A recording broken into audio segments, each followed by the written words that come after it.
vibeBooks presents Oliver Twist, Chapter 35, by Charles Dickens. Chapter 35, containing the unsatisfactory result of Oliver's adventure, and a conversation of some importance between Harry Maylie and Rose. When the inmates of the house, attracted by Oliver's cries, hurried to the spot from which they proceeded, they found him, pale and agitated, pointing in the direction of the meadows behind the house, and scarcely able to articulate the words, "The Jew! The Jew!" Mr. Giles was at a loss to comprehend what this outcry meant, but Harry Maylie, whose perceptions were something quicker, and who had heard Oliver's history from his mother, understood it at once. "What direction did he take?" he asked, catching up a heavy stick which was standing in a corner. "That," replied Oliver, pointing out the course the man had taken. "I missed them in an instant." "Then they are in the ditch," said Harry. "Follow, and keep as near me as you can." So saying, he sprang over the hedge, and darted off with a speed which rendered it matter of exceeding difficulty for the others to keep near him. Giles followed as well as he could, and Oliver followed too, and in the course of a minute or two, Mr. Losberne, who had been out walking, and just then returned, tumbled over the hedge after them, and, picking himself up with more agility than he could have been supposed to possess, struck into the same course, at no contemptible speed, shouting all the while, most prodigiously, to know what was the matter. On they all went, nor stopped they once to breathe, until the leader, striking off into an angle of the field indicated by Oliver, began to search, narrowly, the ditch and hedge adjoining, which afforded time for the remainder of the party to come up, and for Oliver to communicate to Mr. Losberne the circumstances that had led to so vigorous a pursuit. The search was all in vain. There were not even the traces of recent footsteps to be seen. They stood now on the summit of a little hill, commanding the open fields in every direction for 3 or 4 miles. There was the village in the hollow on the left, but in order to gain that, after pursuing the track Oliver had pointed out, the men must have made a circuit of open ground, which it was impossible they could have accomplished in so short a time.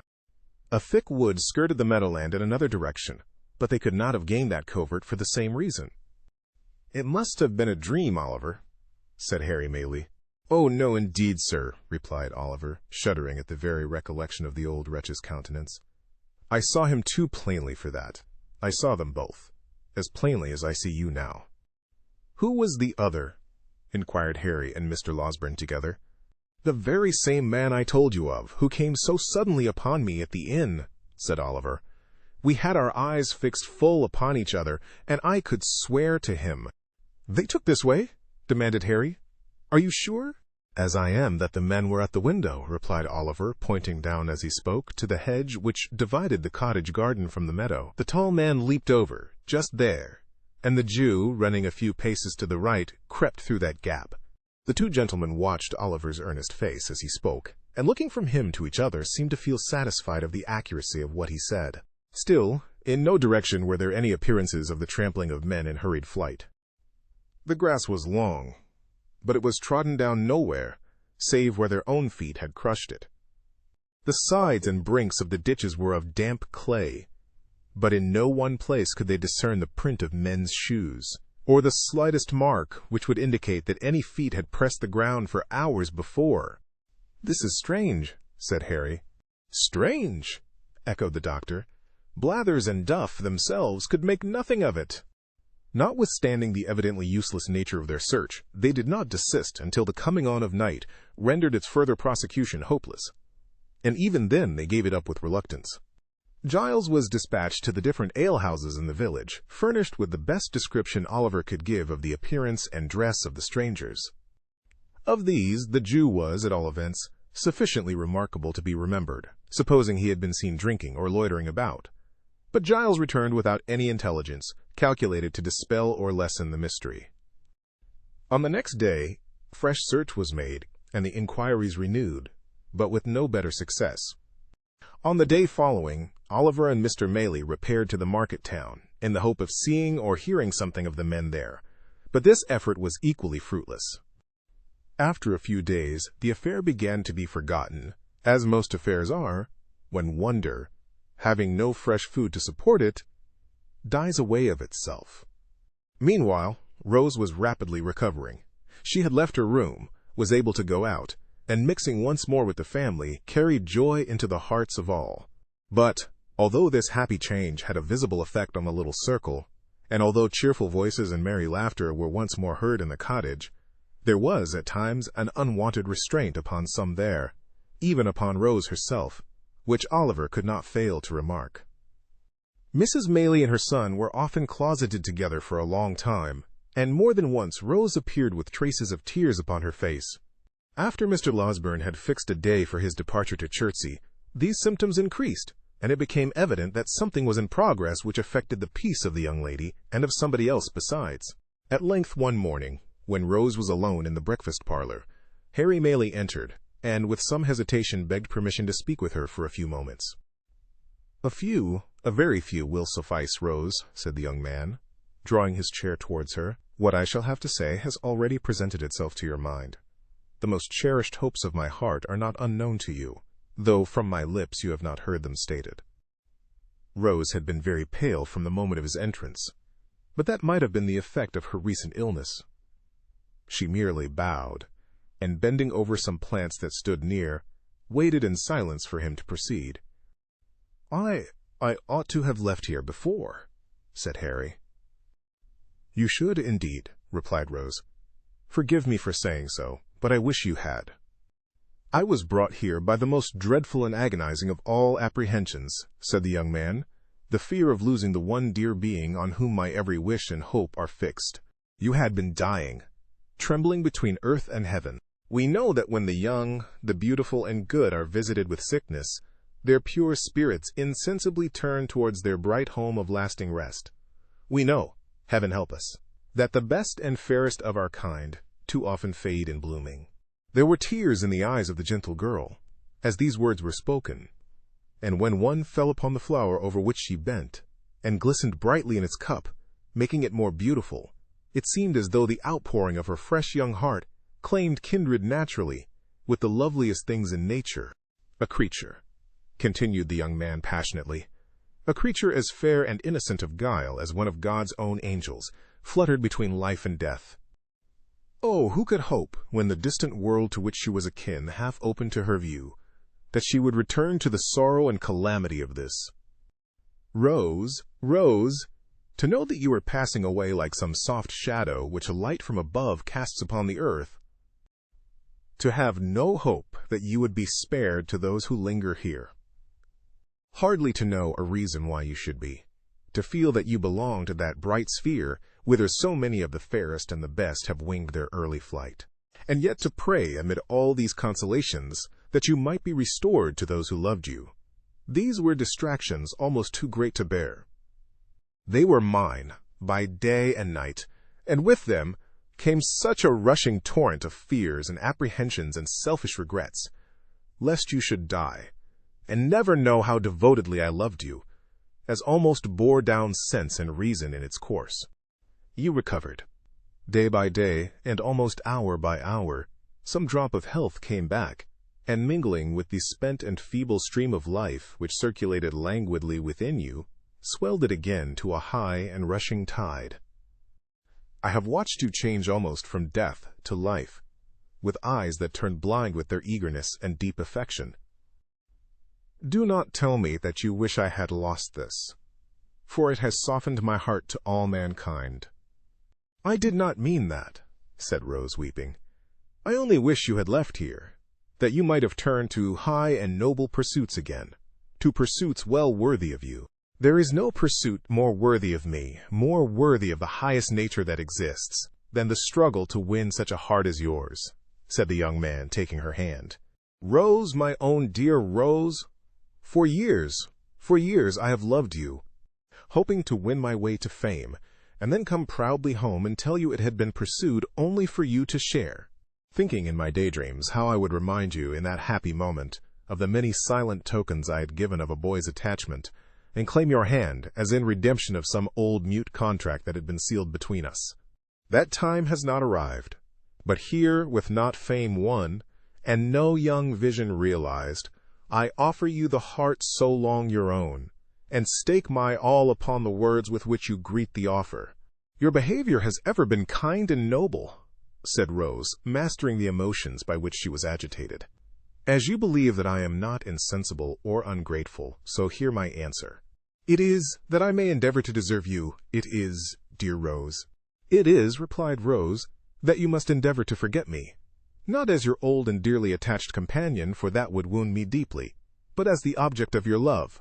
Look into the world. Think how many hearts you would be proud to gain, are there.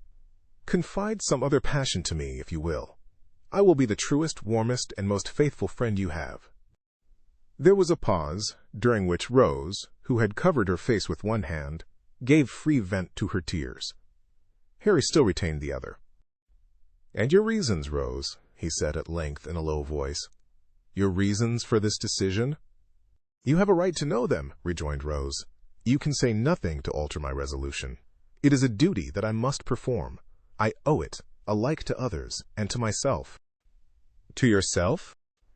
"Yes, Harry, I owe it to myself, that I, a friendless, portionless girl, with a blight upon my name, should not give your friends reason to suspect that I had sordidly yielded to your first passion, and fastened myself, a clog, on all your hopes and projects.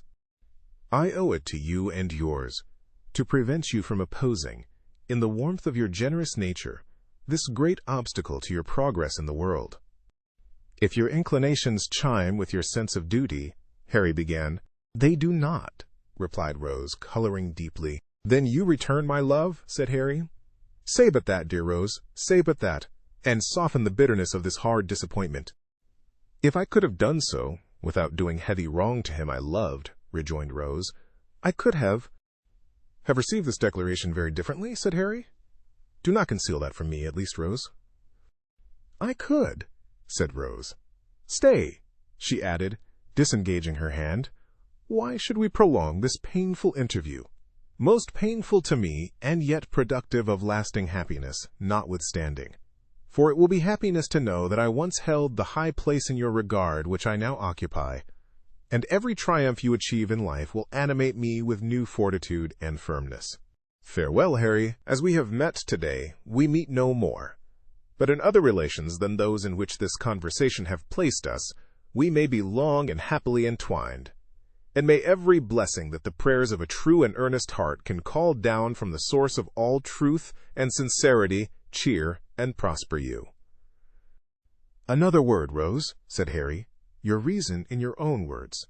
From your own lips, let me hear it." "The prospect before you," answered Rose firmly, "is a brilliant one. All the honors to which great talents and powerful connections can help men in public life are in store for you. But those connections are proud, and I will neither mingle with such as may hold in scorn the mother who gave me life, nor bring disgrace or failure on the son of her who has so well supplied that mother's place. In a word," said the young lady, turning away as her temporary firmness forsook her, "there is a stain upon my name, which the world visits on innocent heads. I will carry it into no blood but my own, and the reproach shall rest alone on me."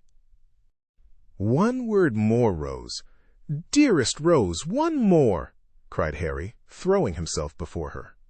"If I had been less fortunate, the world would call it. If some obscure and peaceful life had been my destiny, if I had been poor, sick, helpless, would you have turned from me then? Or has my probable advancement to riches and honor given this scruple birth?" "Do not press me to reply," answered Rose. "The question does not arise, and never will. It is unfair, almost unkind, to urge it." "If your answer be what I almost dare to hope it is," retorted Harry, "it will shed a gleam of happiness upon my lonely way, and light the path before me. It is not an idle thing to do so much, by the utterance of a few brief words, for one who loves you beyond all else. Oh, Rose, in the name of my ardent and enduring attachment, in the name of all I have suffered for you, and all you doom me to undergo, answer me this one question." "Then, if your lot had been differently cast," rejoined Rose, "if you had been even a little, but not so far, above me, if I could have been a help and comfort to you in any humble scene of peace and retirement, and not a blot and drawback in ambitious and distinguished crowds, I should have been spared this trial. I have every reason to be happy, very happy now, But then, Harry, I own I should have been happier. Busy recollections of old hopes, cherished as a girl, long ago, crowded into the mind of Rose while making this avowal. But they brought tears with them, as old hopes will when they come back withered, and they relieved her. I cannot help this weakness, and it makes my purpose stronger, said Rose, extending her hand. I must leave you now indeed. I ask one promise, said Harry. Once, and only once more, say within a year, but it may be much sooner. I may speak to you again on this subject for the last time. Not to press me to alter my right to termination, replied Rose, with a melancholy smile. It will be useless. No, said Harry, to hear you repeat it, if you will. Finally repeat it. I will lay at your feet, whatever of station of fortune I may possess. And if you still adhere to your present resolution, will not seek, by word or act, to change it. Then let it be so, rejoined Rose. It is but one pang the more, and by that time I may be enabled to bear it better. She extended her hand again, but the young man caught her to his bosom, and imprinting one kiss on her beautiful forehead, hurried from the room. Thank you for tuning in to vibeBooks. We hope you enjoyed this journey. Please consider liking, commenting, and subscribing to our channel. Check out our playlist or explore vibeBooks for more classic stories. Until next time, happy listening.